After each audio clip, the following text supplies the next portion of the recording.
자, 오늘 말씀 우리 같이 보겠습니다. 사도행전 강의 세 번째인데요. 사도행전 1장을 열어봐 주시길 바랍니다. 1장 1절에서부터 11절까지의 말씀을 제가 읽겠습니다. 데오빌로요, 내가 먼저 쓴 글에는 무릇 예수의 행하시며 가르치시기를 시작하신부터 그의 택하신 사도들에게 성령으로 명하시고 승천하신 날까지 이를 기록하였노라. 해 받으신 후에 또한 저에게 확실한 많은 증거로 친히 사심을 나타내서 40일 동안 저희에게 보이시며 하나님 나라의 일을 말씀하시니라. 사도와 같이 모이사 저희에게 분부하여 가라사대 예루살렘을 떠나지 말고 내게 들은 바 아버지의 약속하신 것을 기다리라. 요한은 물로 세례를 베풀었으나 너희는 몇 날이 못되어 성령으로 세례를 받으리라 하셨느니라. 저희가 모였을 때 예수께 묻자와 가로되 주께서 이스라엘 나라를 회복하심이 이때나이까. 이건 나중에 이제 말하는 건 주 70년 사건이 이렇게 예언이 됩니까? 라고 이제 이분들이 여쭙는 사건이에요. 가라사대 때와 기한은 아버지께서 자기 권한에 두셨으니 너희의 알 바는 아니요. 오직 성령이 너희에게 임하시면 너희가 권능을 받고 예루살렘과 온 유대와 사마리아와 땅끝까지 이르러 내 증인이 되리라 하시니라. 이 말씀 마치시고 저희 보는 데서 올리워 가시니 구름이 저를 가리워 보이지 않게 하더라. 올라가실 때에 제자들이 자세히 하늘을 쳐다보고 있는데 흰옷 입은 두 사람이 저희 곁에 서서 가로되 갈릴리 사람들아 어찌하여 서서 하늘을 쳐다보느냐. 너희 가운데서 하늘로 올리우신 이 예수는 하늘로 가심을 본 그대로 오시리라 하였느니라. 12절만 잠깐 보세요. 제자들이 감람원이라 하는 산으로부터 예루살렘에 돌아오니, 이렇게 감람원에다가도 줄을 그었어요. 감람산이라는 소리예요. 지금 이 사건이 예수님이 승천을 감람산에서 하셨음을 우리에게 가르쳐주고 있어요. 자, 오늘 말씀 공부할 양도 만만치 않게 많을 것 같아요. 제가 사도행전 강의 두 번째 강의할 때가 2주 전이니까 아마 다 잊어버렸을 가능성이 있어요. 그래서 내가 간단하게 그 몇 가지 중요한 부분만 먼저 말씀을 드리고요. 사도행전이 구조가 있는데요. 사도행전 구조가 크게 네 부분으로 나눠져요. 이 부분을 꼭 우리 머릿속에 기억하셔야 돼요. 사도행전의 구조가. 첫째가 뭐냐면 예루살렘 교회에 관한 이야기예요. 이것이 베드로 중심으로 해가지고 예루살렘 교회에 관한 이야기가 1장 1절에서부터 12장 23절까지. 그러니까 첫 12장은 베드로에 관한 이야기고 예루살렘 교회에 관한 이야기예요. 두 번째는요, 안디옥 교회에 관한 이야기가 나오기 시작하는 거예요. 그래서 이것은 바울을 중심으로 해서 13장 1절부터 21장 16절까지 큰 양대 산맥이 있어요. 그리고 이제 세 번째의 그 구조는 뭐냐면, 이제 바울이 이제 3차 여행 끝나고는 바울이 예루살렘에 도착해서 신문 받는 이야기가 나와요.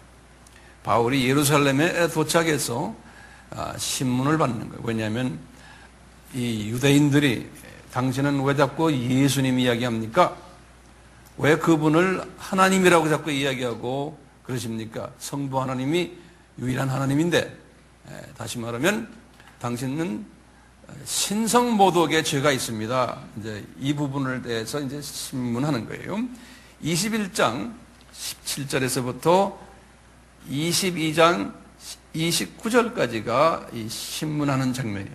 그리고는 마지막으로 네 번째는요, 이 신문을 이분들이 자기네가 다 할 수 없으니까 로마의 황제에게 맡기는 거예요. 그래서 이제 바울을 가이사라라고 그래서 가이사라, 우리가 인천 정도예요. 가이사라로 이송해가지고 이분을 로마의 그 정부의 그 총독들이 신문하는 장면이에요. 그래서 이제 이분도 도저히 해결이 안 되니까 로마로 보내는 장면이에요. 바울을요. 그래서 이제 로마에 도착해서 가택연금을 2년 동안 받는 장면이 끝나는 장면이에요. 22장 30절에서 28장 31절까지. 이렇게 사도행전은 네 부분으로 구성되어 있어요.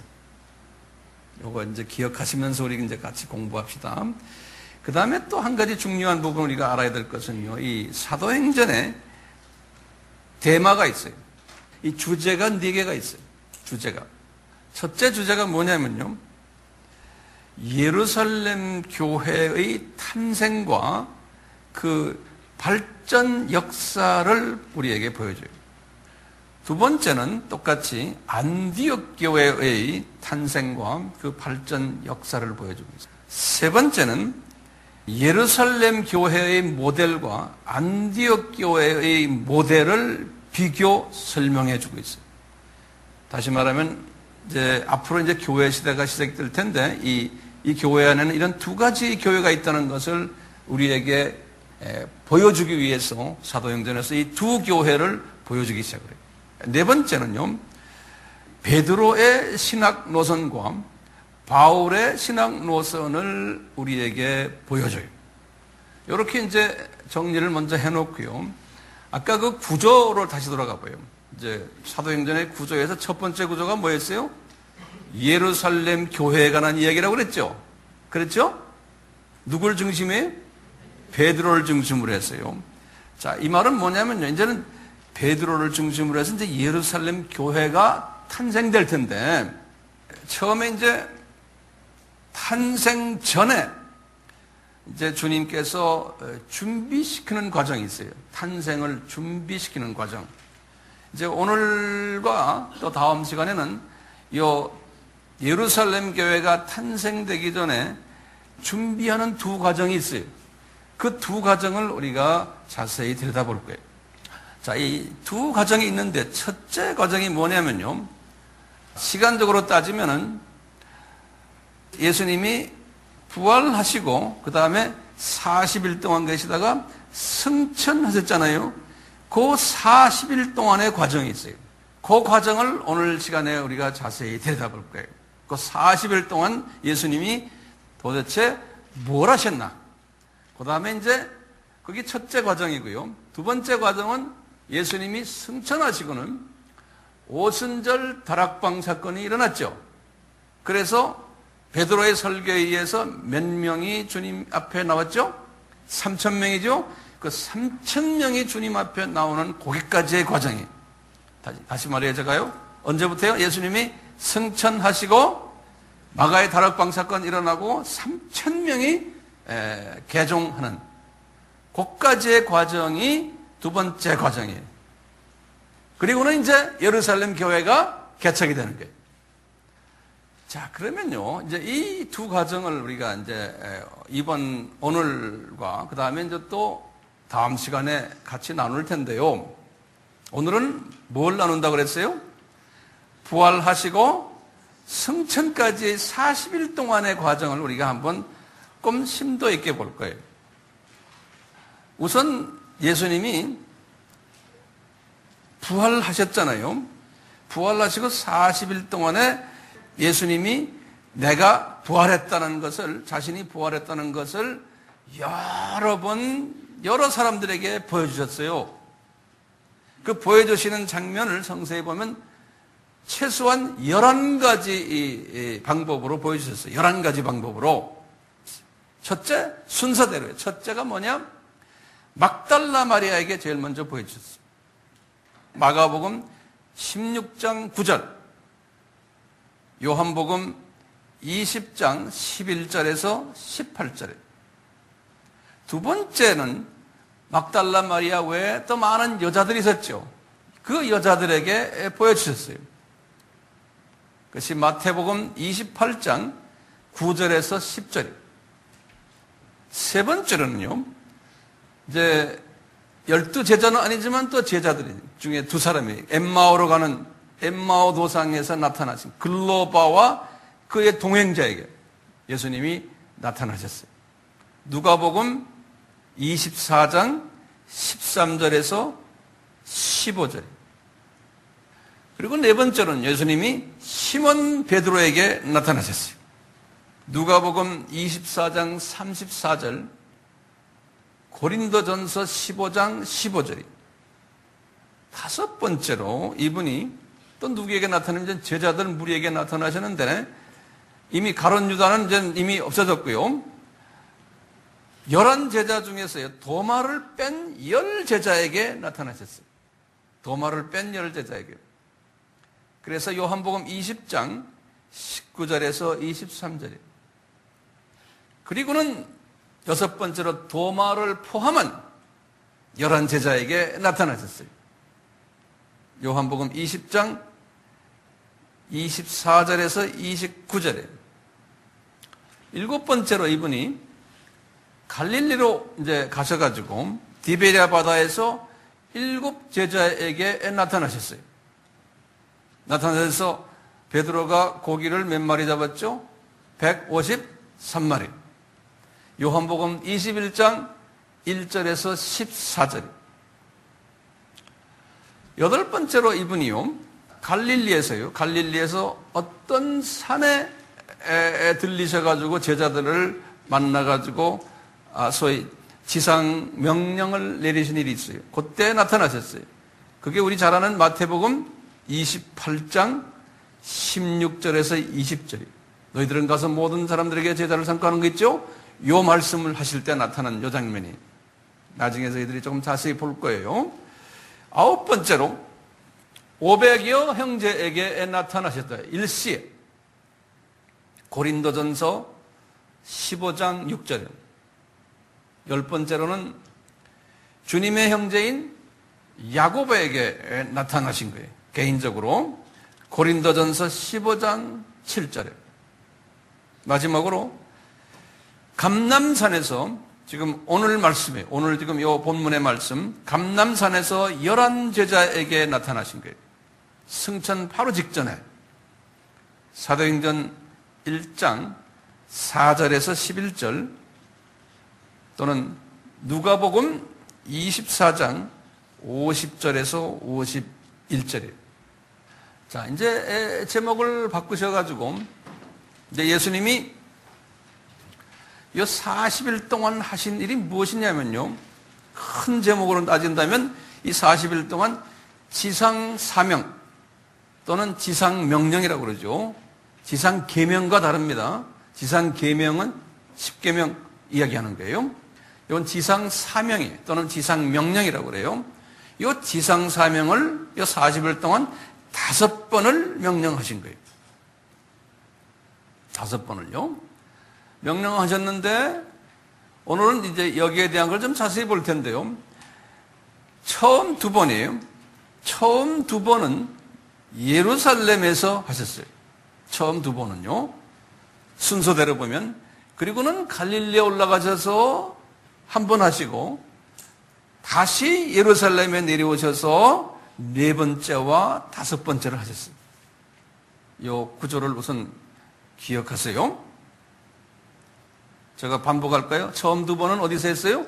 예루살렘에서 하고, 그리고는 갈릴리에 올라가셔서 또 하시고, 3번째, 그 다음에 4번째, 5번째는 예루살렘에 내려오셔서 하셨어요. 근데 5번째는 뭐 했어요? 오늘 우리는 사도행전 1장 8절이에요. 네. 자, 그러면요, 첫 번째 내용을 한번 볼까요? 제가 이게 칠판에 적어 놨어요. 마가복음 16장 14절에서 18절에 성서를 이제 여셔야 될 것 같아요. 마가복음 16장 14절에서 18절이 우리가 평소에 많이 들었던 내용이에요. 예수님이 이 예루살렘에서요, 이때가 언제냐면요, 11제자들이 음식을 먹고 있을 때 나타나신 거예요. 도마를 포함한 11명이. 그럴 때 이렇게 나타내셔가지고요, 그들에게 너희들이 믿음이 없는 것을 꾸짖으시는 장면이에요. 왜냐하면 이분들이 이미 예수님이 부활하셨다는 것을 막달라 마리아나 또는 여인들에게서 보고를 받았거든요. 그런데도 이분들이 의심을 했었어요. 그런 과정 속에서 예수님이 11명이 모여가지고 의심하고 있는 그 남자들 틈에 이제 예수님이 나타나신 거예요. 나타나시고는 이제 15절에 예수님이 아주 엄청난 말씀을 하시는 장면이 15절에 거기다 성경에다 이제 형광 마크를 크게 한번 해보세요. 15절에 이런 말씀 하시는 거예요. 정말 믿음 없는 사람들에게 하시는 말씀이에요. 너희는 온 천하에 다니며 만민에게 복음을 전파하라. 이렇게 말씀하시는 거예요. 지금 예수님이 살아난 것도 믿지 못하는 사람들에게 이렇게 말씀하시는 거예요. 온 천하에 다니면서 만민에게 복음을 전하라. 그럴 때는 온 천하는 뭡니까? 예루살렘이? 아니, 지금 예루살렘에서 이야기하시는 거 아닙니까? 그러니까 너희들은 예루살렘이 아니고 이제 온 유다와 사마리아와 땅 끝까지 다니면서, 그 당시에는 비행기도 없었는데 말이죠. 그렇게 다니면서 너희들은 만민에게 복음을 전파. 만민은 누굽니까? 에트 뭡니까? 에트네예요. 라오이가 아닌 거예요. 라오이. 우리 알죠, 이제? 에트네에게 나가서 복음 전하라는 거예요. 그러니까 이분들에게는 이게 상당한 부담이 되는 거예요. 지금 당신이 누군지도 우리 잘 모르고 3년 따라다녔지만 아직도 확실치 않은데, 비행기도 없죠, 차도 없죠, 뭐 나한테 아무것도 없는데 어디 저 멀리까지 나가가지고, 그것도 내 민족이 아니고 타 민족에게 나가서 복음 전하라. 이게 부담이 많이 되는 거예요. 거기 16절 보시면 이렇게 말했어요. 이 사람들에게 너희들이 나가 전하면은 믿는 사람이 나오는데 그 사람들에게 세례를 주라는 거예요. 그러면 이 사람들이 구원을 받는다는 거예요. 그런데 믿지 않는 사람들도 있다는 거예요. 그들은 뭘 받는다고 그랬어요? 천죄를 받는다는 거예요. 그러니까 이 말씀은 뭡니까? 예수님이 예수 믿는 사람이 따로 있다는 거예요. 모든 사람이 다 예수 안 믿는다는 거예요. 그러면서 예수님이 이제 이분들에게 말씀하시는 장면에 믿는 자들에게는 이런 표적이 있다라느니 저희가 내 이름으로 귀신을 쫓아내고 새 방언 말하고 뱀을 짚고 무슨 독을 마실지라도 뭐 이런 말씀, 우리 유명한 말씀 아시잖아요. 이 뱀을 짚는다는 것은요, 이 사탄의 세력을 컨트롤한다는 소리예요. 무슨 독을 마실지라도, 이 말은 우리가 뭐 독약을 뭐 먹는다는 소리가 아니에요. 영적인 의미예요. 이 사탄의 가르침에, 이단의 가르침에서 아무리 가르침을 받아도 거기에 해를 받지 않는다는 거예요. 이렇게 예수님께서 말씀을 하셨어요. 자, 두 번째 말씀하신 걸 한번 봅시다. 예루살렘에서요. 요한복음 20장 19절에서 23절이에요. 예루살렘에서. 이게 언제 말씀이냐면요. 정확한 날짜가 언제인지 우리가 몰라요. 그렇지만 순서대로 지금 말씀드리는 게 40일 안에서의 순서대로 제가 말씀드리는 거예요. 안식 후 첫날 저녁 때 제자들의 유대인들이 무서워 한 곳에 모여 문을 닫고 있었어요. 그러니까 이분들이 이제 제일 무서운 게 지금 예수님보다도 이분들이 지금 예수님 부활 후에요. 유대인들이 무서웠던 거예요. 왜? 자기네들을 공격할까봐. 왜? 예수님을 따라다녔기 때문에. 이때는 도마를 제외한 10명이 모여 있었어요. 이때 예수님이 나타나신 거예요. 문이 잠겨 있는데 문을 통해서 예수님이 들어오신 거예요. 그러시면서 하시는 말씀이 너희에게 평강이 있을지어다 이렇게 말씀하시는 거예요. 왜요? 왜 평강이 있어야 됩니까? 이분들이 지금 어떤 상태입니까? 두려워하고 있어요. 유대인들만 두려워하는 게 아니고 예수님이 나타나셨을 때 예수님을 보고도 두려워한 거예요. 또 이분들은 어떤 두려움이 있었냐면 이제 이런 생각을 분명히 했을 게 우리가 3년을 그 예수를 따라다녔는데 이분은 이제는 우리를 떠나버렸고 이분이 이 주변에서 인기도 없어지고 이제 우리는 가족들 다 던지고 이분 따라다니다 이제는 완전히 망신살에 우리가 이제 들었구나. 직장도 다 잊어버리고 가족 생각하니 돌아가기가 미안하고 이런 모든 상황 속에서 이분이 예수님께서 이분들이 지금 걱정이 많았던 것을 보시고 너희들에게 평강이 있을지어다 말씀하시는 거예요. 그 손과 옆구리를 보이시며 제자들에게 보고 이제 얘들아 내가 이렇게 부활했다 그러시는 거예요. 이런 말씀을 딱 하시고 이 손과 옆구리를 딱 보여주신 다음에 그 21절에 또 지상명령을 내리시는 거예요. 이분들에게 약간 나은 상태에 첫 번째보다 예수께서 또 가라사대 너에게 평강이 있을지어다 하시고는 아버지께서 나를 보냈기 때문에 이 땅에 그렇게 한 것 같이 내가 너희를 보내노라 그러는 거예요. 이 세상으로. 그러니까 나도 미셔널이다 너희들도 미셔널이가 되라는 거예요. 이렇게 말씀하시고는 그 다음에 22절 보면 아주 기가 막힌 말씀이 있어요. 이 말씀을 하시고 저희를 향해서 숨을 내쉬면서 가라사대 성령을 받아라 그러는 거예요. 거기다 지금 까맣게 줄을 그어놓죠. 이 말씀은 무슨 말씀이에요? 이 예수님의 제자들이 이 순간에 뭐가 되는 장면이에요? 이 순간에 이분들이 크리스천이 되는 장면이에요. 이 순간에. 그러니까 이 성령님은 무슨 성령님이에요? 보혜사 성령님이야? 그러면 푸니마 성령님이에요. 푸니마 성령님이세요. 구원을 허락해 주시는 성령님이에요. 자, 이 성령님은 언제 주실 것이라고 예수님이 예언하셨어요? 요한복음 7장을 열어보세요. 한번 빨리. 거기에 예수님께서 요한복음 7장은 언제냐면 예수님이 공생이 한 절반 정도 됐을 때예요. 그럴 때 하신 말씀 있잖아요. 이제 너희들에게서 이제 뱃속에 생수 이야기 나오죠? 생수가 뱃속에서 나왔을 텐데 이것은 예수를 믿을 자들의 미래형이에요. 예? 받을 뭐라 그런 거예요? 성령을 말하니라 그랬죠? 그랬죠? 지금 3년 공생의 중간 정도에 대해서 예수님께서 이분들에게 너희들이 언젠가는 나를 믿게 되는데 그때 너희들이 받을 성령을 미리 딱 보여주신 거예요. 이 성령님은 보혜사 성령님이 아니에요. 구원을 위한 성령님이에요. 자, 요 말씀 그대로 지금 이루어지는 장면이에요. 여기에서요. 그러니까 예수님께서 내가 약속했던 이 성령 받으라는 거예요. 그래서 이분들이 받았겠죠.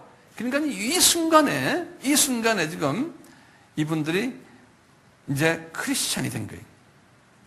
그리고는 23절에 그랬잖아요. 너희가 이제 나가서 네 죄든지 사하면 사해질 것이요 네 죄든지 그대로 두면 그대로 있으리라. 전도해가지고 이분들의 원죄가 해결되도록 너희들이 이제는 나가서 외쳐라는 거예요. 그 말씀을 하시곤 이때 도마가 없었거든요. 이때요. 도마가 없었어요. 그리고 8일이 지나가지고 이제 도마까지 있는 장면에 예수님이 다시 나타나신 거 아니에요. 요한복음 20장 26절에서 29절에 나타나셔서 우리 도마와 같이 예수님이 하시는 말씀 우리 잘 알잖아요. 그러니까 도마야 너 이건 나 좀 봐. 내 손발을 봐라. 에? 내 옆구리 봐라. 그럼 도마가 놀래가지고 뭐라 그럽니까? 아이고 예수님은 하나님이시군요. 이렇게 고백하잖아요. 나의 주님이 되시는군요. 그럴 때 주님께서 너 보지 않고 믿는 자들은 더 복이 있다라고 말씀하시는 장면이 이 장면이에요. 이렇게 해서 이제 예루살렘에서 예수님이 제자들에게 지상 명령을 몇 번 내렸어요? 지금까지 2번 내리신 거예요. 그렇죠? 2번 내리시고는 그리고는 예수님이 이제 갈릴리로 올라간다고 말하진 않죠. 지형적으로는 올라가게 된 북쪽이니까요. 그렇지만 성서에서는 뭐라 그래요? 갈릴리로 내려간다 그러죠. 예루살렘을 중심으로 해서. 우리 상경한다는 말과 마찬가지예요. 평양 사람들이 서울에 올 때도 상경한다 그러죠. 하경한다고 안 그러잖아요. 똑같이. 그럼 우리가 갈릴리로 주님이 이제 올라가시는 장면이 나와요. 왜 예수님이 올라가셨을까요? 갈릴리로요? 거기 보면은 예수님의 제자들에게 예수님이 분명히 말씀하시기를 너희들 갈릴리에 가서 나를 기다려라 그랬거든요. 먼저 올라가세요. 그런데 실은 이분들이 그 말씀에 의거해서 올라간 게 아니지 않습니까? 왜 이분들이 예루살렘에서 갈릴리로 내려갔을까요? 왜냐하면 예수님을 포기한 거예요. 이제 이분들은요. 이렇게 지상 명령을 2번씩이나 받았지만요. 당신은 말하시오. 우리는 관심 없습니다. 다시 돌아가서 우리는 고기잡이 하겠습니다. 그러니까 이분들이 다 고기잡이하러 올라가 버렸어요. 그러니까 예수님은 그것도 다 인정하시는 거예요. 그렇게 할 것을 다 아신 거예요, 예수님께서요. 그래서 예수님이 이분들을 만나러 갈릴리로 올라가시는 거예요. 갈릴리로 올라가셔가지고요, 뭘 먼저 하신지 아세요? 그게 이제 우리가 요한복음, 제가 강의를 할 때 요한복음 21장 이야기예요. 갈릴리에 올라가셔가지고 이 순서를 잘 기억하세요. 갈릴리로 올라가셔가지고 예수님이 이 고기잡이하는 몇 명이에요? 7명의 제자들이라고 그랬죠. 요한복음 21장 1절에서 쭉 이제 14절까지 이야기. 우리 지난번에 다 했어요. 그럴 때 이제 베드로가 고기가 잡히지 않았는데 고기를 베드로를 위해서 잡게 하시곤 몇 마리 잡았다고요? 153마리. 그 153마리는 뭘 의미한다고요? 예수님의 정체성에 유일이신이다 하나. 다섯은 뭡니까? 모세오경에 나오는 모든 것들은, 이야기들은, 내용들은 다 예수님이 관한 이야기라는 거예요. 3은 예수님은 삼위일체 하나님이시라는 거예요. 이렇게 해서 이제 보여주시고, 그리고는 예수님께서 베드로에게 질문을 3번 하시는 장면이 있죠. 그렇죠? 거기 이제 같은 요한복음 21장에서 이제 15절부터 쭉 해서 23절까지 내용인데요. 예수님이 질문, 너 나를 사랑하느냐, 너 나를 사랑하느냐, 너 나를 사랑하느냐 3번 여쭐 때 예수님의 대답이 이제 이분이 노 하다가 예수님이 거기에다 약속하시는 말이 있죠. 내 어린 양을 먹이라. 이게 선교 목회 사명이. 내 양을 치라. 내 양을 먹이라. 이렇게 3번을 이야기해요. 내 어린 양을 먹이라. 처음엔요. 그 다음에 내 양을 치라. 그 다음에 내 양을 먹이라. 여기에 자세한 것은 우리가 요한복음에서 했어요. 이분이 준비됐습니까? 준비 안 됐지만 예수님께서는 이분에게 이런 걸 다 말씀하셨어요. 그래 놓고 이분에게 하시는 말씀이 요한복음 똑같은 거기에서 너 이제 나를 따르라. 그러는 거예요. 왜냐하면 너는 지금 고기를 잡는 어부인데 이제는 사람 낚는 어부가 돼야 된다는 거예요. 왜냐하면 내가 너를 부를 때 마가복음 1장 17절이에요. 예수님이 이 베드로를 부르실 때 마가복음 1장 17절에서 하신 말씀이 있어요. 너는 장차 사람 낚는 어부가 되리라 그랬거든요. 이제 이 말씀을 이루시기 위해서 지금 이 순간에 이분에게 나를 따르라 그러는 거예요. 그러니까 이제 베드로가 그러면 요한은 어떻게 됩니까? 물어보는 게 있지 않습니까? 그러니까 뭐라고 그랬어요, 요한이? 예수님을 통해서. 요한에 대해서는 물어볼 필요도 없다. 넌 상관하지 말아라. 너는 나를 따르라. 이런 말씀을 하신 기억나시죠? 갈릴리에서 처음 올라가셔가지고 이분이 지금 이 요한복음 21장 장면을 이제 우리에게 보여주셨어요.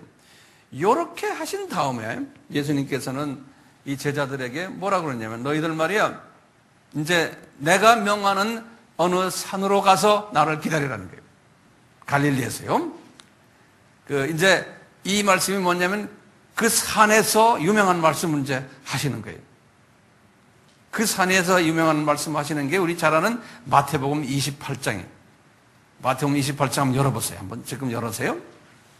16절부터 보시면 아주 그 유명한 말씀이에요. 도마를 포함한 11 제자가 다 갈릴리 출신들이니까요. 다 고향으로 온 거예요, 이 사람들이요. 이 사람들에게 명하시는 거예요. 어느 한 산이라고 그랬어요. 그러니까 도대체 이게 어느 한 산인가? 예수님이 어느 산으로 모이게 하셨냐? 우리가 2가지로 추측을 할 수 있어요.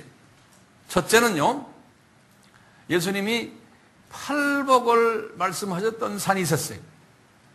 자, 이 산이었던가? 안 그러면요, 오병이어 사건을 일으켰었던 언덕산이 있었어요. 그 산이 어떤가? 제 생각에는 오병이어의 기적을 일으켰던 산 같아요. 그쪽으로 다시 모이게 한 거예요, 제자들은.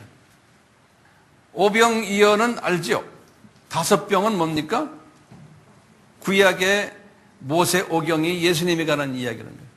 그 다음에 이 언은 뭡니까? 구약과 신약 말씀, 예수님이. 그런데 다 먹이고는 유대인이 먹었죠? 빵을요. 그런데 떡도 그렇고요. 그 다음에 고기도 그렇고요. 고기는 뭡니까? 에크투스가 누굽니까? 예수님이죠. 그런데 먹고는 부스러기를 몇 광줄이? 12광줄이. 그 부스러기가 뭡니까? 이방인의 에스네라고 그랬죠. 예? 에스네. 이 부스러기를 누구한테 줬어요? 12제자들에게 준 거예요. 이제 앞으로 12제자들이. 12제자들이 이 부스러기를 나눠주라는 거예요. 부스러기는 누구 거예요? 이방인에게 주라는 거예요. 그러니까 12제자의 사명이 뭡니까?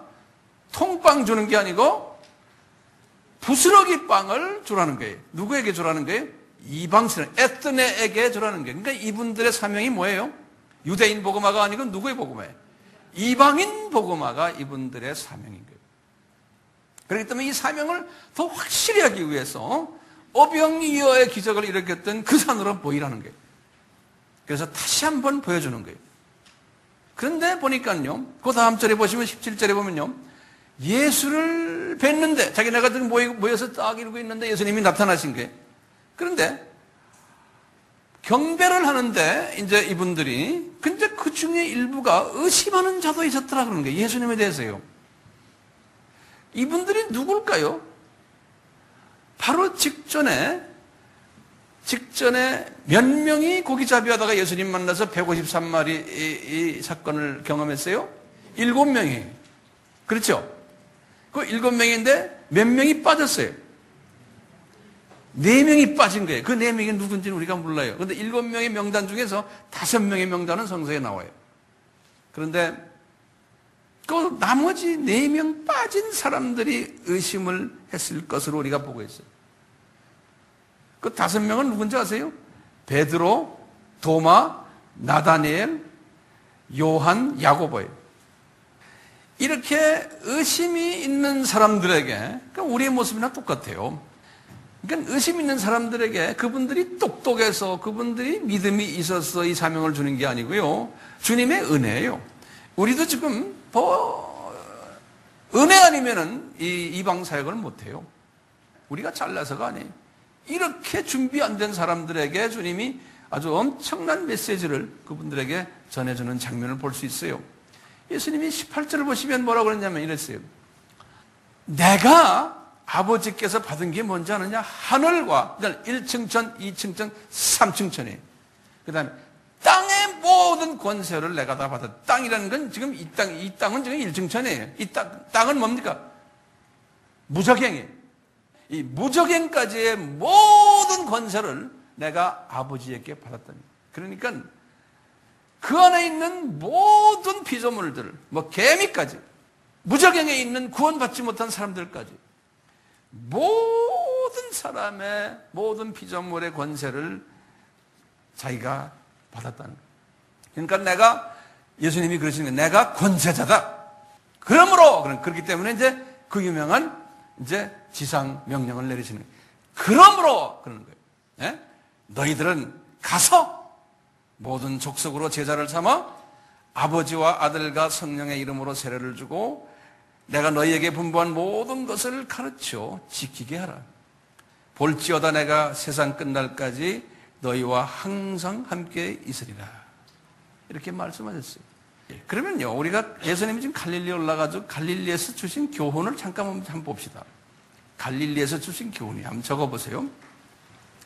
갈릴리에 올라오셔가지고 예수님이 생선 153마리 사건 하셨고요.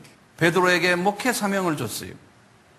내 어린 양을 먹이라, 내 양을 치라, 내 양을 먹이라. 이걸 하시고는 그 다음에는 예수님께서 베드로에게 나를 따르라 명령하셨어요. 생선 잡는 어부가 되지 말고 사람 낚는 어부가 되라는 거예요. 마가복음 1장 17절에. 자, 그리고 이제 오병이어 사건을 일으킨 산으로 이제 가셨잖아요. 자, 그러시면서 이제 예수님이 지금 이 제자들에게, 의심 있는 제자들에게 뭐라 말해요? 이분의 정체성을 알려주는 거예요. 내가 누군지 아느냐? 나는 권세자다. 나는 창조주다. 나는 그리스도다. 그냥 선생이 아니라는 거예요. 나는 메시아다. 나는 구원자다. 이분의 정체성을 알리는 거예요. 제자들에게. 그렇게 했는데도 모르잖아요. 그러면서 너희들은 이제 내가 너희들에게 이 지상 사명을 주니까 이제는 두려워하지 말고 순종하라는 거예요. 그런데 이분들이 두려우니까 이분 말씀이 내가 너희들과 항상 함께 있겠다는 거예요. 자, 이런 약속을 하셨어요. 자, 그렇다면은요, 이 주님이 주신 이 지상 사명, 이 내용을 한번 우리가 조금 자세히 들여다볼 필요가 있는 거예요. 이 갈릴리에서 엄청난 이야기를 하셨어요. 예루살렘에서 하신 것보다 훨씬 자세하게 말씀하셨어요. 그것도 오병이어 산에서요. 자, 이 말씀을 우리가 좀 볼 필요가 있는 거예요. 우리 잘 아는 19절과 20절을 제가 좀 분석을 해드리려고 그래요. 그 말씀이요. 한국 성경으로는 그렇게 됐어요. 그러므로 너희들은 가서 모든 만민에게 제자를 삼고 그랬잖아요. 이게 쭉 19절과 20절을 딱 보시면 문장이 열어 있는 것처럼 되는데 이게 한 문장이에요. 원어를 보면요. 한 문장이 뭐냐면요.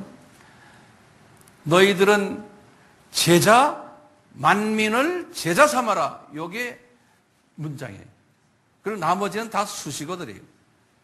제가 다시 말해요. 영어로는 그러죠. You make disciples of all nations. 판타타 에트네. 그러니까 모든 에트네 이방인들을 제자 삼으라는 거예요. 이방인들을. 이제 이 제자들에게 말하는 거예요. 유대인들이 아니라는 거예요. 이방인들을 제자 삼으라는 거예요. 그런데 이 문장을 보면요. 이게 명령형으로 되어 있어요. 판타타 에트네, 그죠? 제자 삼는다는 말은 이게 동사인데요. 영어로는 이게 make disciple 이게 하나의 동사예요. 뭐냐면 원어로는 이렇게 됐어요.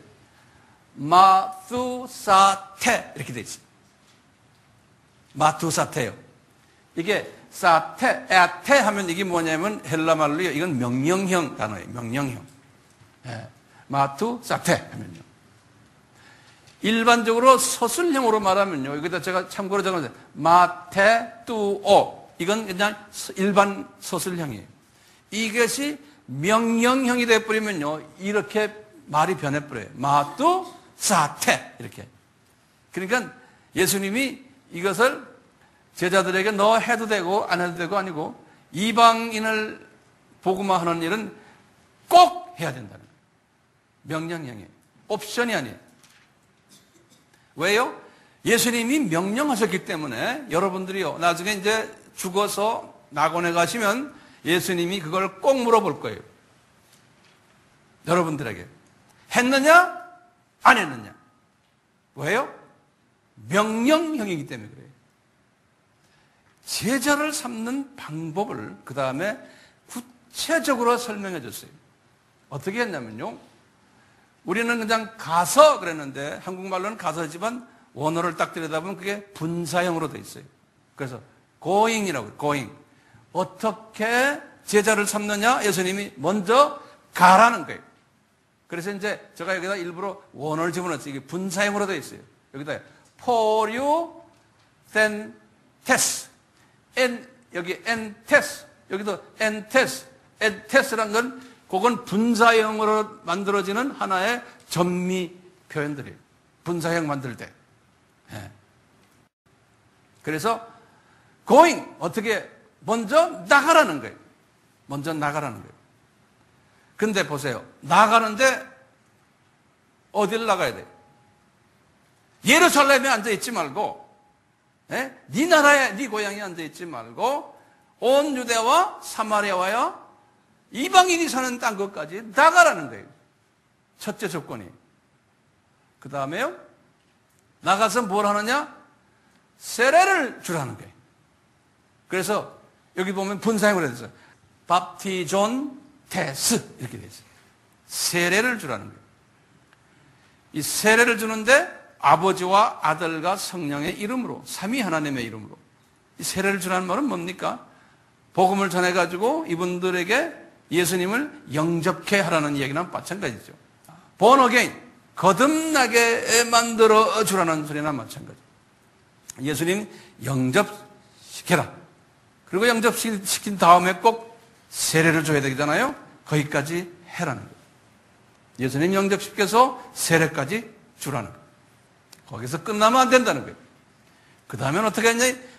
이 사람들은 영적으로 지금 어떤 사람들이에요? 영적인 뭡니까? 유아죠. 그렇죠? 영적인 유아들을 이제 그 다음 단계가 뭐예요? 어린아이로 발전시키고 그 다음에 뭐예요? 어린아이 다음에 뭐예요? 사춘기, 그 다음에 청년기, 그 다음에 아들, 아버지. 그 원어 다 아세요? 원어 한번 같이 해봅시다. 뭐예요? 처음에 유아는 뭐예요? 네피오스. 그 다음에 어린아이는 파이디온. 그 다음에 티네이저는 사춘기는 테크니온. 그 다음에 청년은 네아니스코스. 그 다음에 아들은 휴이오스. 그 다음에 아버지는 바테르. 지금 보세요. 금방 아이를 낳은 다음에 그 다음에 그 아이를 키우라는 거예요. 영적으로. 티칭 하라는 거예요. 티칭. 디다스 콘테스. 이렇게 써놨어요. 가르치라는 거예요. 티칭. 제가 여러분들에게 뭐 합니까 지금요? 이거 하고 있잖아요. 티칭하고 있잖아요. 그러니까 티칭하는 목적이 뭐예요? 그 성경 보세요. 주님이 하신 말씀이에요. 예? 목적이 뭐예요? 통쌤 뭐라고 그랬어요? 예수님이 말씀하신 모든 것을 지키게 하기 위해서 가르치라는 거예요. 영어로는 to obey. 그래서 여기다 그랬어요. to obey. 테레오. 이렇게 딱 오늘 보면 이게 부정사라고 그러죠. to obey. 목적이 있는 거예요. 왜 뭘 가르치느냐? 예수님이 하신 말씀 다 가르치라는 거예요. 근데 지적으로 가르치는 것만이 아니고 순종하도록 가르치라는 거예요. 예수님이 말씀하신 것 가르치는 게 뭡니까 도대체? 예? 뭘 가르치는 거예요? 뭘 가르쳐야 돼요? 나나 여러분들이. 제일 먼저 주님이 원하시는 게 뭡니까? 창조의 목적을 가르치라는 거예요. 창조의 목적을 가르쳐야 돼요. 왜 우리를 만드셨나? 두 번째는 뭘 가르쳐야 돼요? 지상 계명을 가르쳐줘야 돼요. 주님이 가장 우리에게 강하게 말씀하신 계명이에요. 수직 계명을 제일 먼저 해야 되고 그 다음에 수평 계명을 예수님이 말씀하셨잖아요. 이것이 가장 크고 첫째 되는 계명이라고 그랬잖아요. 이것을 가르치라는 거예요. 그 다음에 뭘 가르쳐야 돼요? 예수님이 지금 이 부활하셔가지고 지금 40일 동안에 지금 말씀하시는 게 뭡니까? 지상 사명을 가르쳐야 되는 거예요. 실제적으로 가르치는 내용이 그러면 뭘까요? 제가 여러분들에게 지금 하고 있는 거 그대로예요. 실제적으로 내가 가르치는 게 여러분들은 적어보세요. 제가 창조론을 가르쳐주고 있는 거예요. 창조에 대해서요. 우리 아바의 내용 그대로예요. 그 다음에 뭐예요? 삼위일체가 누구냐를 가르쳐줘야 돼요. 그렇죠? 그 다음에 뭘 가르쳐야 돼요? 기독론을 가르쳐야 돼요. 예수님이 누군가. 그 다음에 뭘 가르쳐야 돼요? 구원론을 가르쳐야 돼요. 우리가 어떻게 돼서 하나님께서 이렇게 우리를 구원시켰나? 구원론 가르쳐야 돼요. 그 다음에 뭐 해야 돼요? 이런 거 다 배운 사람들은 선결해야 돼요. 선결론을 배워야 돼요. 선결론. 그 다음에 뭐 해야 돼요? 선교론을 가르쳐야 돼요. 우리는 나가 떼야 된다는 거예요. 그 다음에 뭘 가르쳐야 돼요? 7번째. 종말론을 배워야 돼요. 세상 끝은 어떻게 온다는 거예요. 이것을 예수님께서 여기 황 목사에게 지시하는 거예요. 너 AMI 공동체 사람들에게 가르쳐라. 그런데 가르치기만 하면 안 된다. 순종케 하라는 거예요. 이렇게 할 때 제가요, 제자 훈련시키는 거예요. 그러니까 영적 유아들을 자라게 해서요, 이 제자 수준까지 가는 건 뭡니까? 아들이 되게 하는 거예요. 그래갖고는 아버지가 되는 거예요. 그래갖고는 영적 자녀를 많이 낳도록 하는 거예요. 그러니까 여러분들이 영적 자녀를 많이 낳으셔야 돼요. 여러분들 통해서. 그래가지고 어떻게 해야 돼요? 또 여러분들이 나가가지고요, 영적 자녀를 낳아서요, 여러분들도 나가야 돼요. 나가서 여러분들이 영적 자녀를 낳고 뵙타이징 하고, 그 다음에 그 사람들 또 가르치셔야 되고, 그 사람들 가르치는 데 목적이냐? 이 말씀에 순종하도록 가르치는 일을 여러분들이 하셔야 되는 거예요. 그러면 저에게는 어떻게, 여러분들을 통해서 저의 영적인 손자, 손녀들을 낳아주는 거예요. 그러면 그 영적 손자, 손녀들을 또 가르쳐가지고 정손자, 정정정 계속 낳게 하는 게 이게 뭡니까? 이게 뭡니까? 요새 이런 거 가지고 장사하는 사람들 있죠. 다단계. 이게 영적 다단계. 그 우리나라에 Amway라고 있죠? Amway라고 그래요? 네, 그거 본래 Amway라고 그러는데 그게 Amway를 만든 사람들이 누구냐면요. 그게 미국의 크리스찬 그룹들이에요. 또 미시간에서 그 사람들이 크리스찬 그룹들이 선교 마인드가 있어가지고요. 이걸 해가지고 그분들이 번 돈을 이 세계 선교에 다 지금도 그래요. 세계 선교에 막 바쳤어요. 크리스찬 그룹들이 시작한 거예요. MA를. 그런데 엄청난 큰 기관이 되어버렸어요. 그렇기 때문에 예수님의 제자들은 좀 있으면 예루살렘 교회를 개척할 터인데 예수님이 예루살렘 교회를 개척하기 전에 준비사항으로서 이 부분을 가리키는 거예요. 너희들 좀 있으면 이 교회가 개척될 터인데 예루살렘에만 머물러 있지 말아라는 거예요. 네. 이 말씀을 지금 어디서 하십니까, 이분이? 지금 갈릴리에서 해요? 그렇죠? 아직 이게 지금 몇 번째입니까? 이게 지금 세 번째예요. 세 번째예요. 이 말씀을 하시군요. 예수님께서 예루살렘으로 다시 내려오시는 거예요. 예루살렘으로. 예루살렘에 내려오셔서 똑같은 이야기를 또 하세요. 자, 그런데 이 말씀을 우리가 이렇게 보면요. 지금 여기까지의 말씀을 보면은요.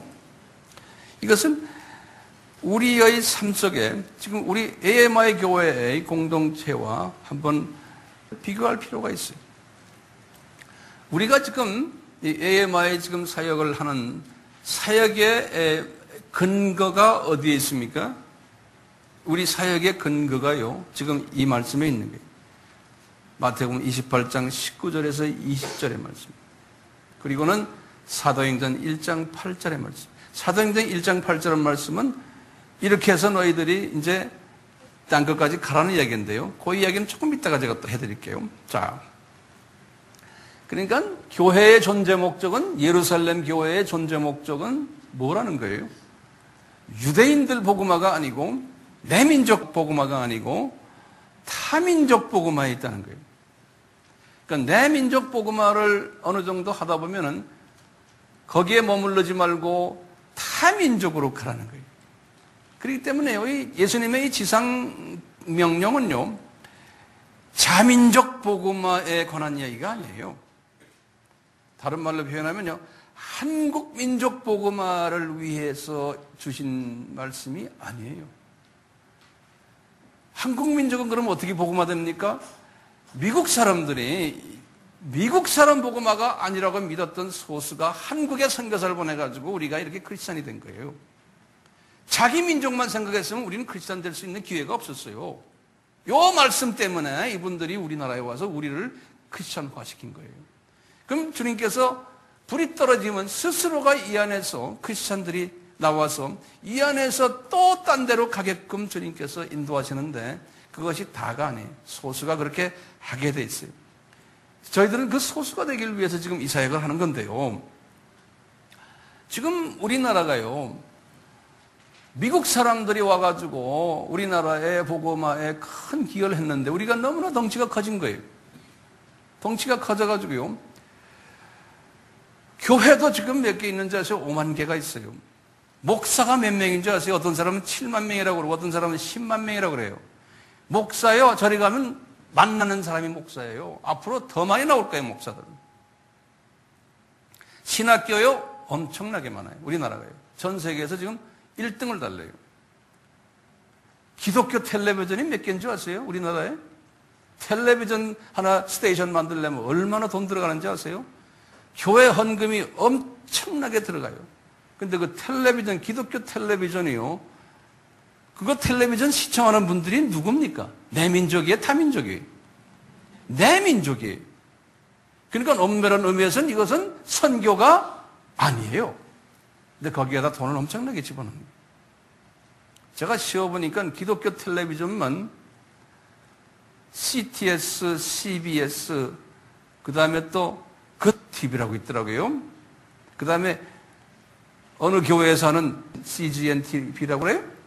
네, 그것도 있죠. 그 다음에 JSTV라고. 그 다음에 카톨릭에서 나오는 평화 TV도 있고요. 이 TV 방송이야, 크리스찬 방송이 엄청나게 많아요.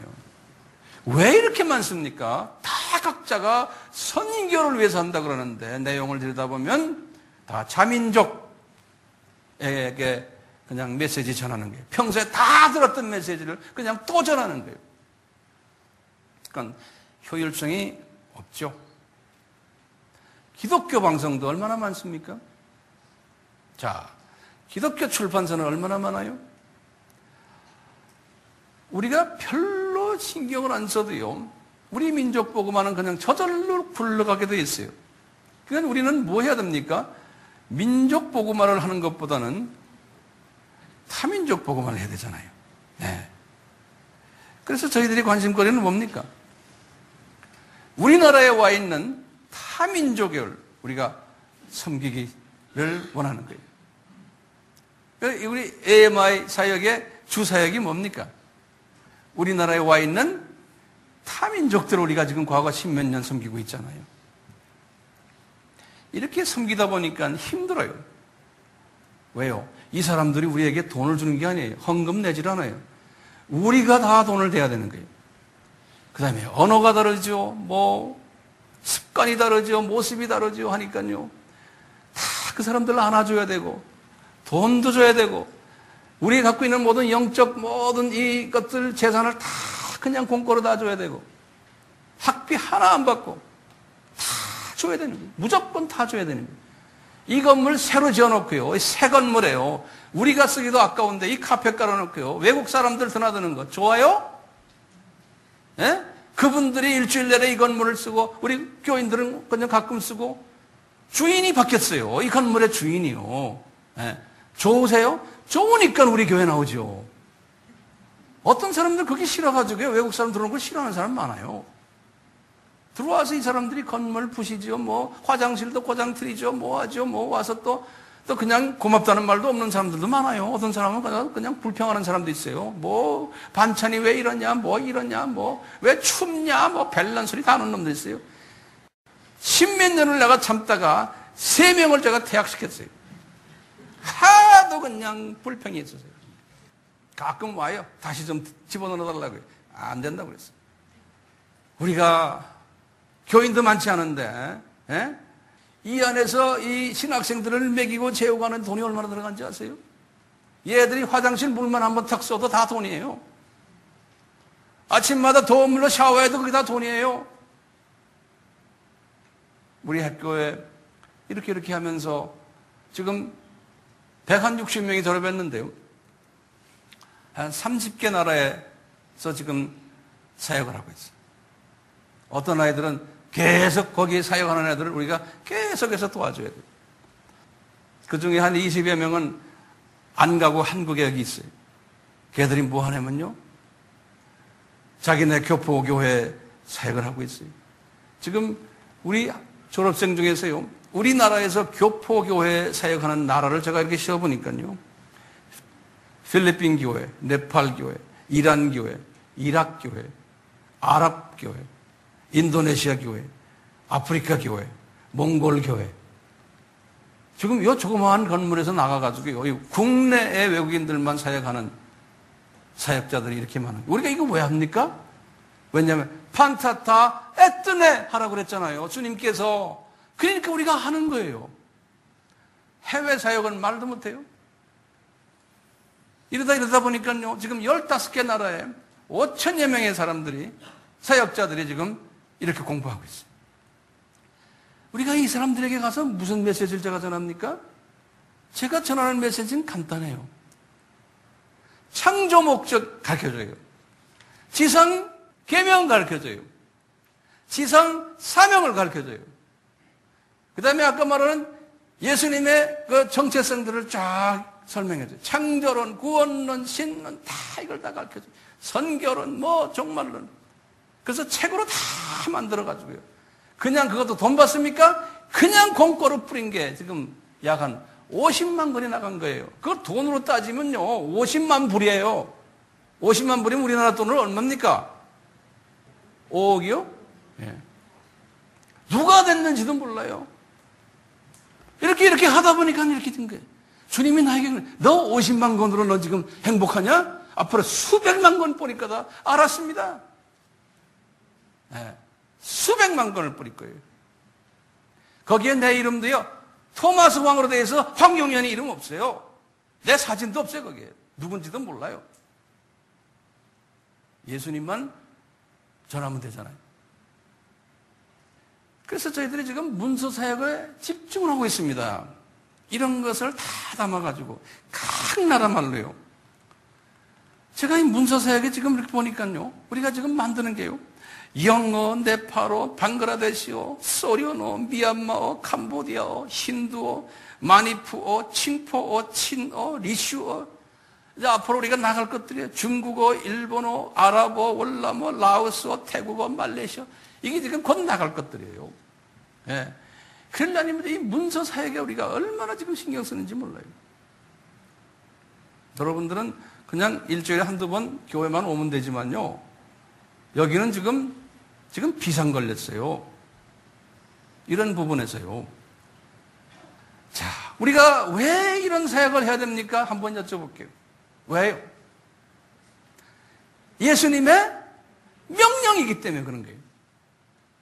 예수님 사랑하십니까? 그럼 이 명령에 순종해야 됩니다. 나중에 분명히 예수님을 만날 때는 우리에게 대차 대조표를 열어주고, 야, 이거 좀 들여다봐라. 너 어떻게 살다 왔냐? 분명히 물으실 거예요. 저는 그 생각하니까요, 이거 안 하면 안 되는 거예요. 그러니까 우리는 모든 우리의 자원을 여기에 초점에 맞춰서 여기에 집중해야 되고, 여러분들의 삶도 여기에 집중돼야 되고요. 그래야 되는 거예요. 그렇지만 성서에 보면요, 이게 집중한 사람들은 많지 않았어요. 그렇지만 듣든 안 듣든 이걸 외쳐야 되는 거예요. 그러니까 가라 하는 걸 먼저 외쳐야 돼요. 우리 아미 형제 자매들이요, 가십시오. 그 다음에 복음 나가서 전해서 하나님의 자녀를 만드십시오. 이걸 전해야 돼요. 그 다음에 가르칩시오. 그러려면, 가르치려면 내가 실력이 있어야 되잖아요. 순종케 하도록 파워를 가져야 되는 거예요. 우리가 이 일을 하기 위해서요, 우리 AMI 이 센터가요, 어떤 의미에서 교회가 아니잖아요. 이건 선교센터예요. 그렇기 때문에 우리가요, 이 총체적 연합 조직이 되어야 되는 거예요. 이걸 하려면요. 그냥 구구식으로, 주먹구구식으로 하는 게 아니잖아요. 이 일을 하기 위해서 저희들은요, 제가 총지휘자라고 생각하시면 돼요. 이 총지휘자는 어떤 사람이냐? 이 일을 하기 위해서는 저는 비저너리맨이에요. 이 비전을 던져주는 사람이에요. 이 꿈을 던져주는 사람이에요. 이 꿈을 꾸고 꿈을 던져주는 사람이에요. 깃발 든 사람이에요. 방향 제시해주는 사람이에요. 그러려면 주님 앞에 똑바로 서야 돼요, 제가. 그리고 말씀에 아주 통찰력이 있어야 돼요. 예. 주님과 깊은 대화를 하면서 주님이 이 세상에서 지금 이 시간에 나에게 뭘 원하시는을 내가 받아야 돼요. 이 비전을 가진 사람이 비전을 던지면요, 이 비전을 던지는 사람은 이 밑을 보지를 못해요. 멀리 보는 사람이기 때문에요. 그러니까요, 주님께서는 이 밑을 보는 매니저들을 주님이 주셔야 돼요. 이 밑을 정리하는 사람. 우리 지금 AMI 센터는 이런 사람들이 주변에 깔려 있어요. 우리 주변에. 예. 교인들 대부분은 파타임이지만요, 풀타임으로 일을 하는 사람들이 있어요. 총무 역할하는 사람, 재정 역할하는 사람, 기획, 교육, 영상, 비디오, 오디오, 웹사이트, 문서, 출판, 외국어, 한국어, 선교지 관리하는 일, 신학교 관리하는 일, 이런 일들을 해주는 사람들이, 전문하는 사람들이 쫙 지금 있어요. 테이프를 만들어서 보급하는 사역, 음악 사역, 건물 관리 사역, 아미 비전 스쿨, 비전 캠프 한국말, 비전 캠프 인터내셔널, 이런 모든 일들이 이 목적을 위해서 우리가 지금 하고 있지 않습니까? 그런데 이런 것을 풀타임으로 하는 사람이 있냐면 여러분들은 파타임으로 하는 사람들이 대부분이에요. 괜찮아요. 그것도요. 파타임으로 하는 우리 교인들 보면요. 평신도 선교사들 아닙니까? 이런 행사를 할 때마다 와서 도와주고 물질을 대고 여러 가지 일들을 하지 않습니까? 우리 AMI 공동 사람들은 다 미셔너리들이에요. 장로님들, 권사님들, 안수집사님들, 집사님들, 단기 선교팀들 같아요. 이 일들을 저희들이 지금 총체적으로 하고 있잖아요. 중보기도부터 시작해서 이런 다 이런 일들 하기 위해서 물질 대고 기도하고 서로가 격려해주고 하는 일들 하고 있잖아요. 우리가 이 비전을 이루시기 위해서요. 우리 국내에서 이런 일을 하지만 해외에서도 지금요. 우리 이런 일들이 일어나고 있는 거예요. 우리 자체가 이 일을 위해서 주님께서 애뜨네에게 복음을 전하라고 해서 우리가 여기에 같이 사역을 했던 부목사님들을 다 선교사로 내보냈어요. 이런 모든 우리 팀들이요. 한 가지 한 방향으로 한 생각으로 한 비전으로 한 목적을 가지고 우리가 사역하고 있어요. 주님께서 이렇게 갈릴리에서 구체적으로 마태복음 28장 19절 20절 말씀을 하시군요. 이분이 예루살렘으로 올라가시는 거예요. 이제 이게 마지막 부분이에요. 자, 예루살렘에 올라가셔가지고 마지막 두 선교 사명을 다시 제자들에게 확인시켜주세요. 마지막 두 개. 그 마지막 두 개가 네 번째인데요. 누가복음 24장 47절에서 49절입니다. 이분이 누가를 통해서 주시는 말씀이 뭐냐면요. 이분이 이런 거예요. 이제 그 47절부터 보시면은 또 예수님의 이름으로 죄사함을 얻게 하는 회개가 예루살렘에서부터 시작이 된다는 겁니다. 이 복음 사역이 갈릴리에서도 시작되는 게 아니고 예루살렘에서 시작이 되는데 모든 족속에게 전파된다는 거예요. 이것이 기록되었다는 거예요. 47절에 보면 24장 누가복음 24장 47절에 너희들은 이 모든 일의 증인이라는 거예요. 여기 보면 기록되었다 그랬어요. 거기다 좀 줄을 그어놓으세요. 그러니까 구약에 이 사건이 이미 기록이 되어 있다는 거예요. 그러면 도대체 이 기록된 게 어디냐 이거예요. 그러면 이사야서 2장 1절에서부터 3절이에요. 제가 여기다 적어놨어요. 이사야 선지자에게 예수님께서 여호와 이름으로 이미 예언을 해줬다는 거예요. 예루살렘에서부터 복음이 시작이 돼가지고 이제 퍼질 것을. 그렇기 때문에 예수님은 위에 있는 갈릴리 지방에서 이 말씀 끝내시고 승천하지 않으셨어요. 예수님이 예루살렘으로 다시 귀환하셔야 되는 거예요. 예수님께서요. 그래서 이분이 예루살렘으로 귀환하셨는데 이제 자세한 내용은 제가 다음에 기회 있을 때 하고요. 자, 그러면 예루살렘으로 예수님이 귀환하셔야 하는 5가지 이유가 있어요. 예수님이.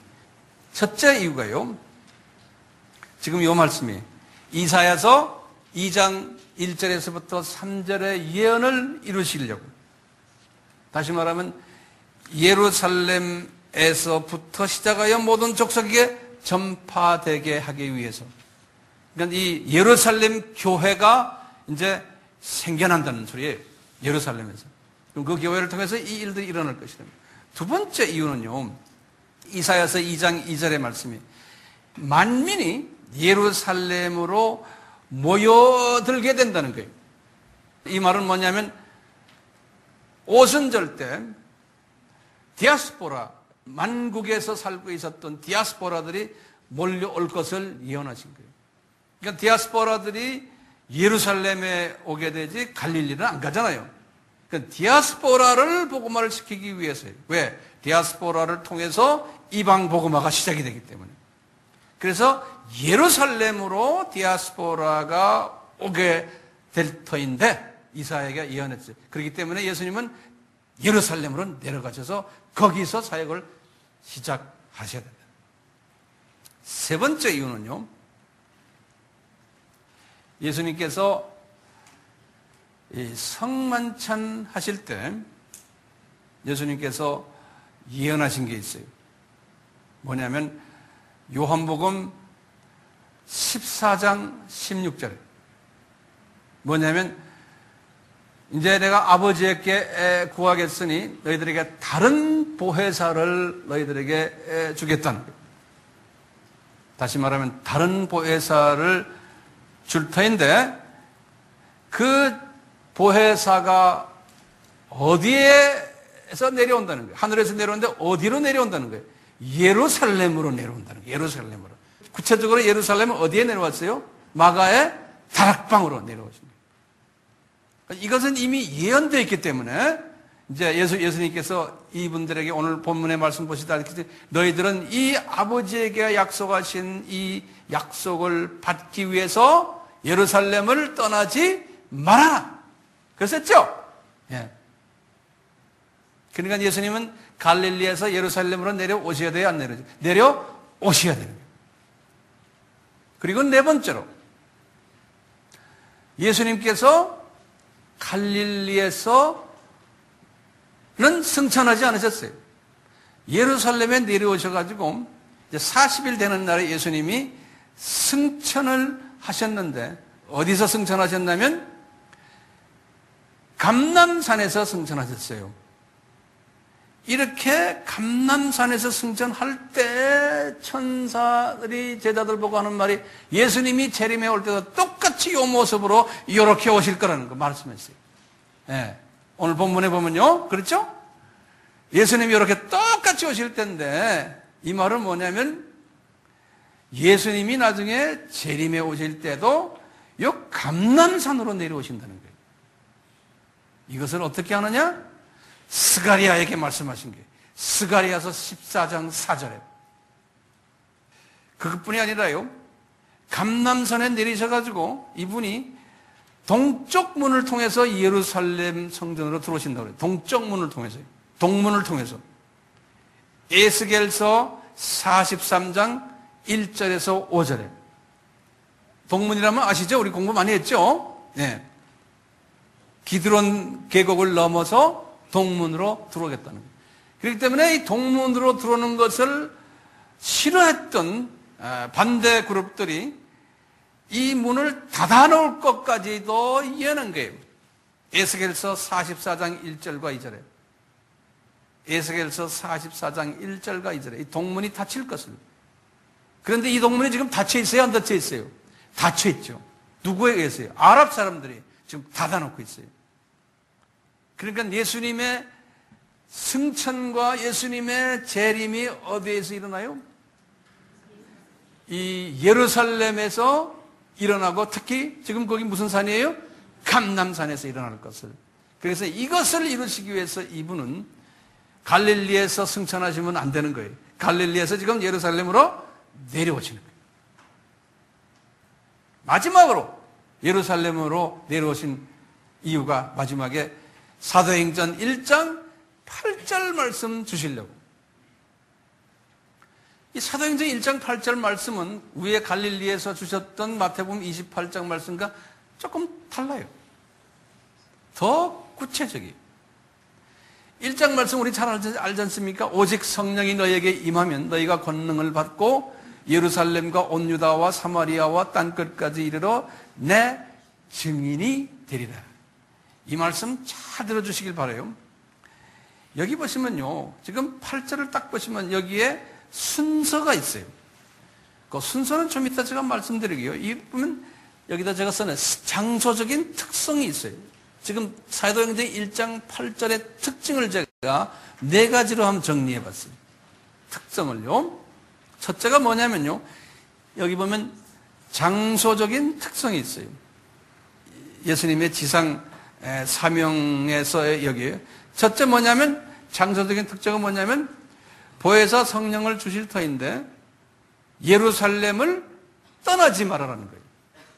그러니까 예루살렘에 이 보혜사 성령님이 임하겠다는 거예요. 근데 이미 이 사람들은 성령을 받았어요, 안 받았어요? 성령을 받은 사람들 아니에요? 그렇죠?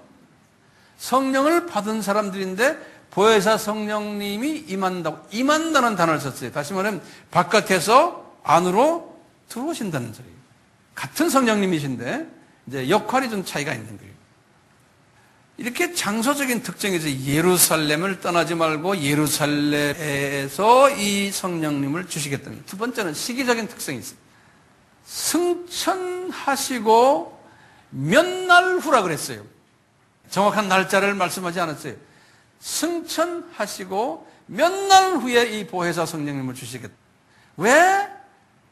실제로는 몇 날이 며칠이었어요? 10일이었지 않습니까? 오순절 날이죠. 40에서 50이니까 그 10일 후에 온 건데 예수님이 그 10일이라고 말씀을 하지는 않으셨어요. 왜 그냥 몇 날이라고 했을까요? 왜 말씀하지 않으셨을까요? 그것은 미리 알면은 사람이라는 것은 나태해지게 싶어요. 미리 알았더라면 열흘 후에 내가 주겠다 그랬더라면 이 120문도가 대부분이 다 그냥 잠자고 안 그러면 쉬었다가 우리 벼락 공부 좋아하죠? 9째 날에 모여서 막 기도하고 그랬을 것 같아요. 그러니까 그 인간의 한계성이 그렇기 때문에 하나님은 그걸 아시고는 그것을 열흘 후라는 말을 안 했어요. 예수님은 다 아셨지만 열흘 후라는 게 왜 열흘입니까? 열흘이라는 숫자는 10이라는 숫자는 7 더하기 3 하나님의 온전하고 완전한 숫자예요. Perfect and complete number예요. 근데 명칭적인 특성이 있어요. 성령님을 우리가 구원을 하기 위해서 영접한 그 성령님은 구원을 주시는 성령님이시지만 이 지금 보혜사 성령님은 같은 성령님이시지만 우리를 성화시켜주는 우리의 그 쓴뿌리들을 태우고 씻어주는 이런 역할을 하기 때문에 이것을 성령 세례라는 단어를 썼어요. 사도행전 1장 5절에 또는 성령 충만이라는 단어를 썼어요. 사도행전 2장 4절에. 그 다음에 이제 마지막으로요, 이 사도행전 1장 8절의 특징 중에 네 번째가 현상적 특징이에요. 이 성령님은 임하신다 그랬어요. 임하신다. 현상적으로요. 외부에서 내려온다는 거예요. 외부에서. 두 번째는 임하시면 어떻게 되냐면요, 권능을 우리가 받게 된다는 거예요. 그래서 이 권능을 받는다고 했는데 영어 성경은 그랬어요. 권능으로 옷을 입히게 된다고. 영어로는 clothed.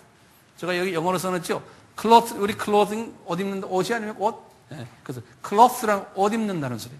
clothed. clothed with power. 그랬어요.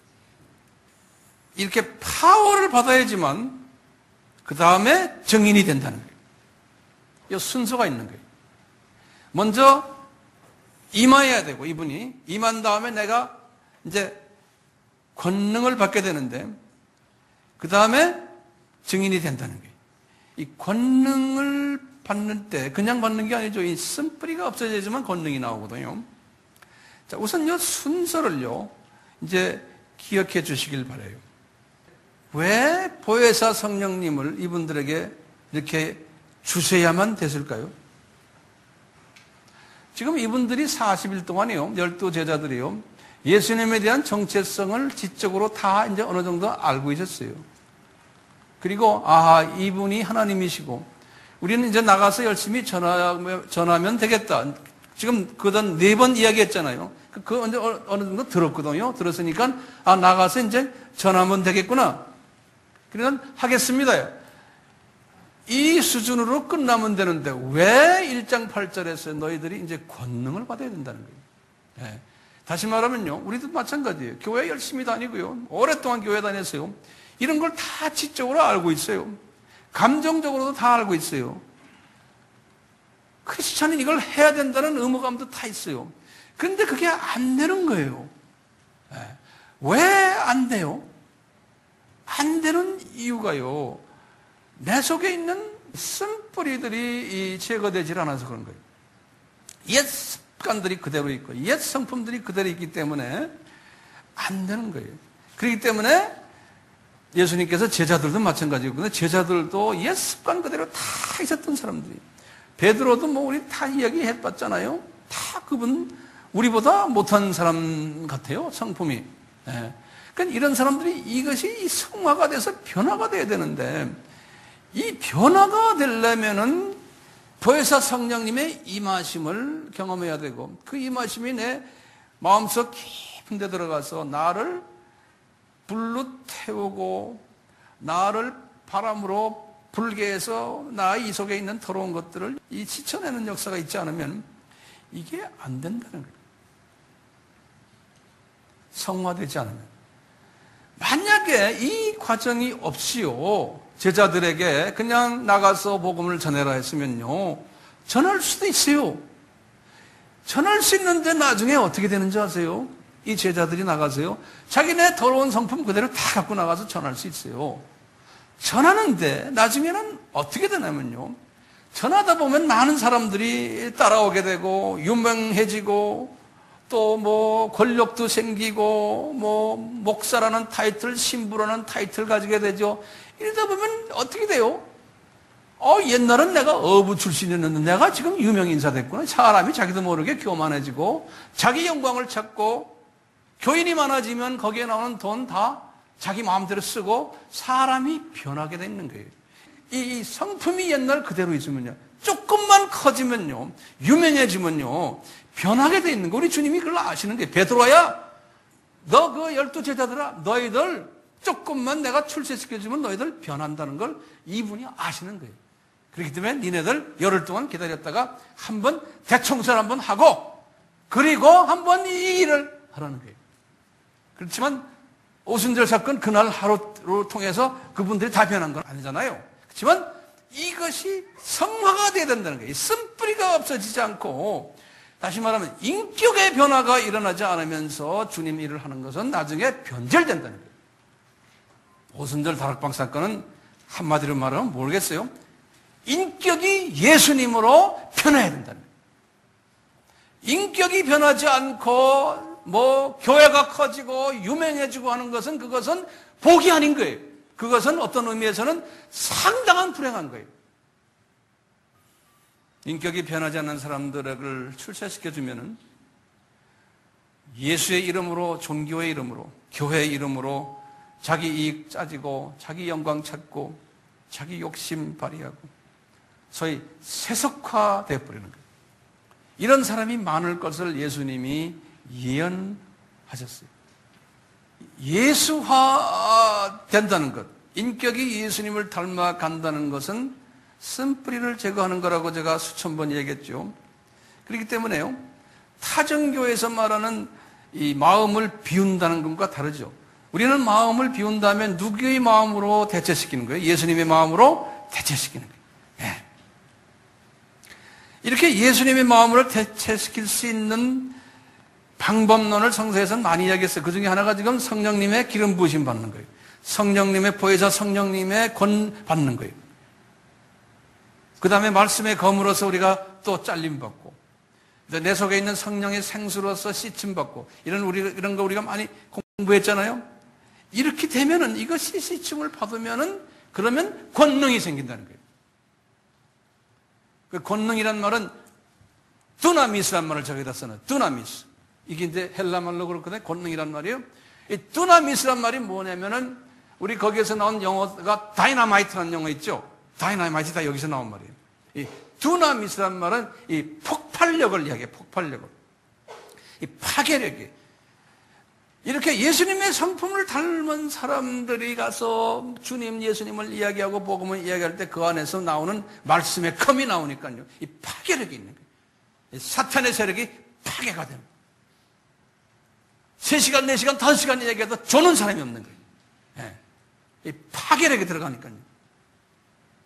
그러니까 이것은 내가 하는 것이 아니고 성령님이 하시기 때문에 이 뜨나미스, 이 파워가 생기는 거예요. 이 파워란 건 그냥 우리가 말하는 그냥 뭐 이런 눈에 보이는 이런 파워가 아니고 변화되는, 사람이 변화되는 파워가, 그 변화가 어디까지 갑니까? 예수를 닮아가는 사람까지 인도해 나는 그런 변화가 오는, 그런 변화가 오는 일을 하게 된다는 거예요. 예수님의 제자들을 통해서 보혜사 성령님을 이제 받으면. 근데 예수님께서 그렇지 않은 종교인들이 많이 나올 것을 얘기했어요. 우리 마태복음 7장 15절에서부터 쭉 나오잖아요. 거짓 선지자들이 많다는 게. 겉으로는 무슨 옷을 입었어요? 양의 옷을 입었지만 속은 이리 마음이 있어서 이 더러운 쓴뿌리가 많은 사람들이 많아가지고, 그런데 이 사람들이, 예수님이 그러지 않습니까? 이 사람들이 귀신도 쫓아내고 예언도 하고 가르친다는 거예요, 이 사람들이. 근데 나중에 마지막 때, 심판 때 예수님이 말씀하시잖아요. 나는 그 사람이 누군지 모르겠다고 그런 거예요. 그러니까 다시 말하면 이건 미리 말하잖아요. 종교인들, 우리 목사들, 신부들 조심해야 되는 거예요. 속은 더러운데 인품이 변하지 않았는데 능력이 나타나고 말씀 잘 전하고 뭐 귀신도 쫓아내고 예언도 하고 한다는 거예요. 그러면 이건 어디서 온 놈이요? 이 잡놈한테서 올 수 있다는 거예요. 그러니까 인격이 변하지 않고 설교하고 가르치고 병 고치고 귀신 쫓으면 이건 잡놈이 한다는 거예요. 그러니까 나도 마찬가지고 여러분들도 그런 가능성이 있는 거예요. 남의 얘기로 생각하지 마세요. 나도 마찬가지예요. 그러니까 나도 뭐가 중요해요? 내가 성품이 예수화 되어야 되는 거예요.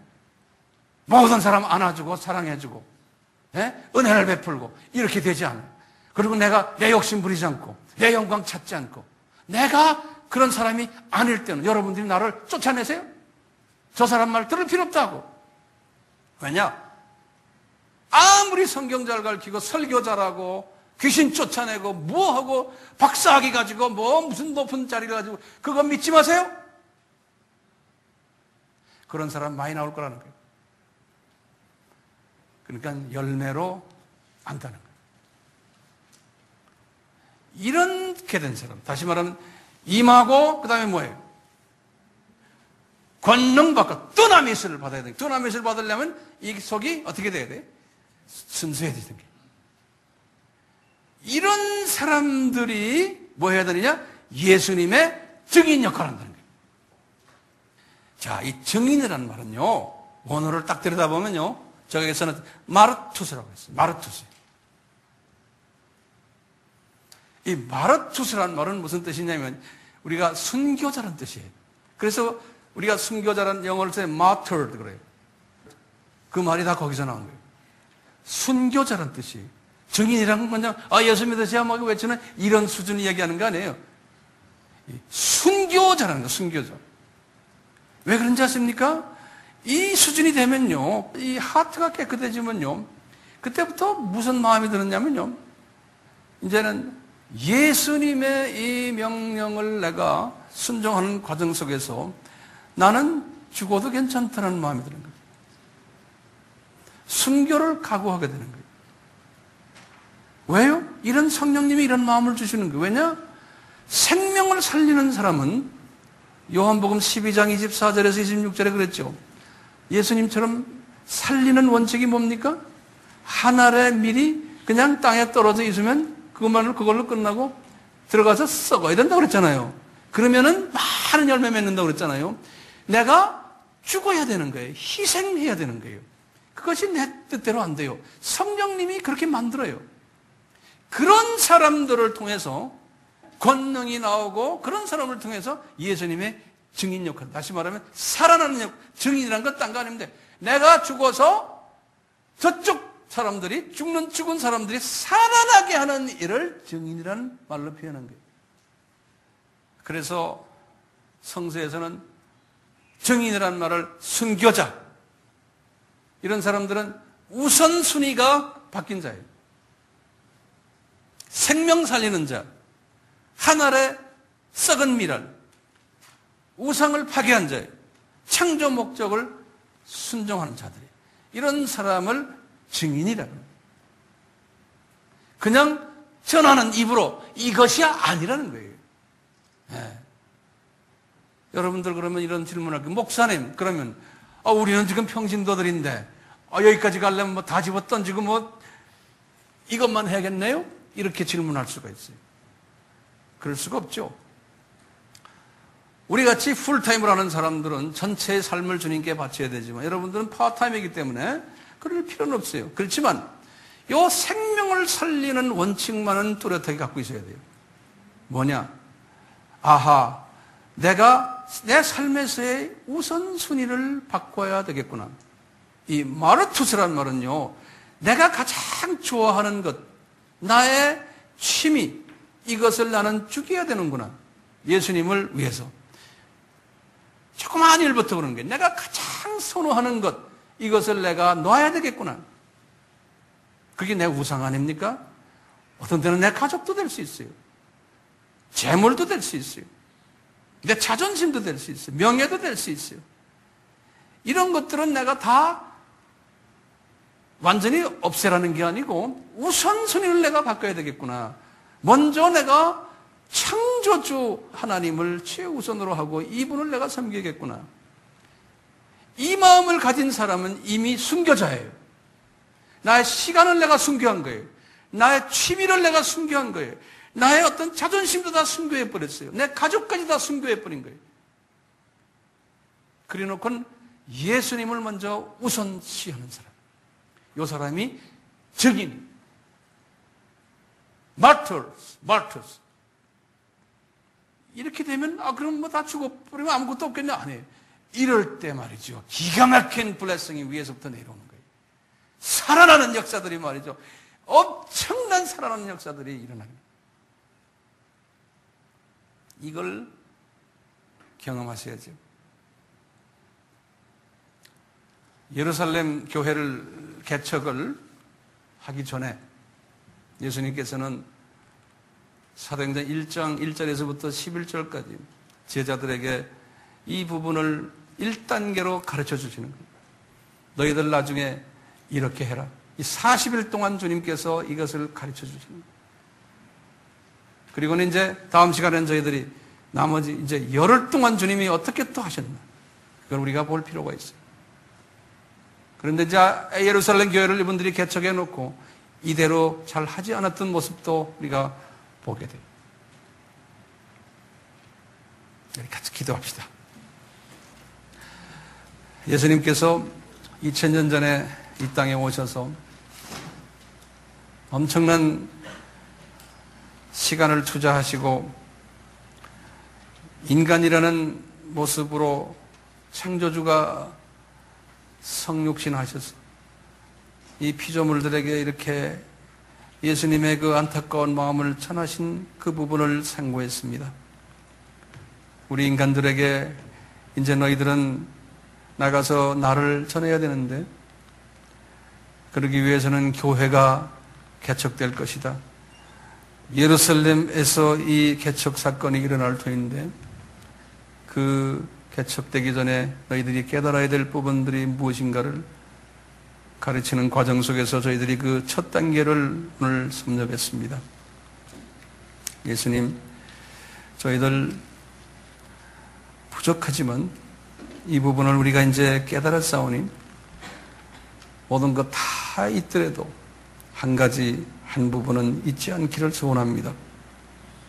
썩어지는 미랄이 되어야만 된다는 주님의 말씀입니다.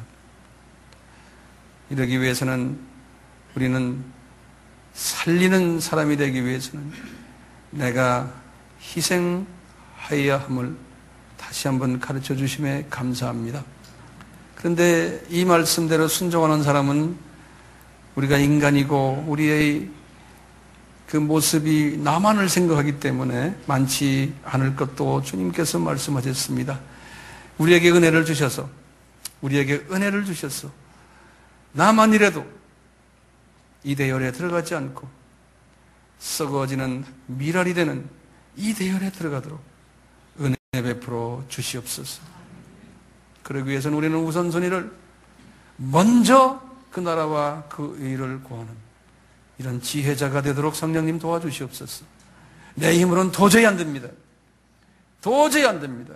주님, 우리에게 은혜를 주셔서 주님의 일이라면 만사 제쳐놓고 먼저 하려고 하는 그러한 복된 하트를 우리에게 베풀어 주시옵소서. 이런 부모님들, 주님, 자연적으로 그 후손들이 그 전통을 따라갈 수 있습니다. 이런 부모님들 될 때 자식을 사랑하는 그 모습이 과연 이런 모습으로 우리가 자식들에게 보여주기를 소원합니다. 주님, 이 은혜를 우리에게 베풀어 주시옵소서. 예수님의 이름으로 기도드리옵나이다. 아멘.